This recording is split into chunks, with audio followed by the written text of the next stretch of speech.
If you really want to spend your time wisely, the very first shift you need to make is understanding the difference between being busy and being productive. A lot of people live in this constant blur of activity, emails, texts, back-to-back calls, errands, random favors for friends, and they feel exhausted by the end of the day. But here's the catch. Exhaustion doesn't equal progress. You can burn yourself out chasing 100 small things and still end up in the exact same place.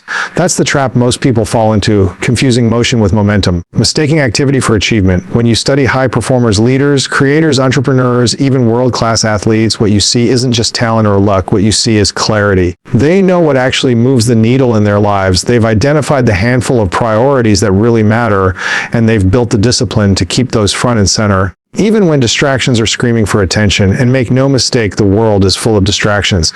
If you don't choose your priorities, someone else will happily choose them for you. The psychology here is fascinating. Human beings love to check boxes. It feels good to finish something, even if it's trivial. That's why you can spend half an hour cleaning out an email folder or tweaking your calendar and feel like you've accomplished something when in reality, nothing meaningful has shifted. Philosophers have been warning about this for centuries, the danger of filling our lives with what is urgent while ignoring what is important. The philosopher Seneca once said, "It's not that we have a short time to live, but that we waste much of it." And he was right. The real scarcity isn't time itself, it's focus. So what does it mean to focus on what moves the needle? It means asking yourself in every season of your life, what are the few actions that will truly create lasting progress? Not temporary business, not short-lived dopamine hits, but real growth. For a business owner, that might be building relationships with clients instead of micromanaging every small detail. For a student, it might be dedicating energy to deep study rather than endless note organization. For any of us, it often means choosing to invest in health, in meaningful connections, in the projects that align with our bigger vision, rather than scattering our attention across 1,000 little fires.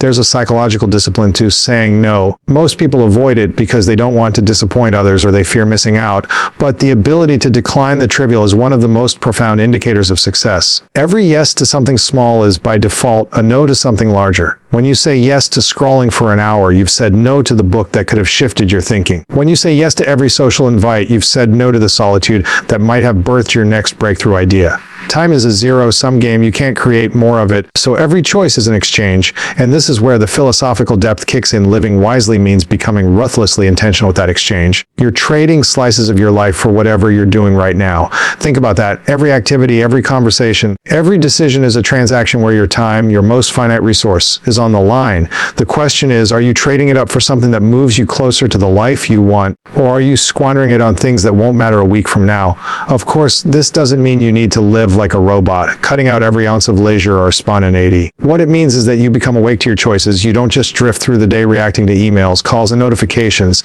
You step back, you reflect, you identify the vital few priorities, and you organize your life around them. That's what wise time management really is. It's not about squeezing more into your schedule. It's about protecting space for what matters most and letting go of the rest. This is the discipline of mastery. When you focus your energy on the essential, you create leverage. Small actions compound into extraordinary results because you've invested in what actually counts. Over time, that focus not only changes your outcomes, it changes who you are. You become someone who values your time, who treats your attention as sacred, who understands that the highest currency you have isn't money, it's presence. So the next time you're tempted to dive into another trivial task just to feel productive, pause. Ask yourself, does this move the needle? Does this align with the bigger picture of the life I want to create? If the answer is no, have the courage to walk away. Because in the end, how you spend your time is how you spend your life. And if you want that life to be meaningful and successful, you can't afford to major in minor things.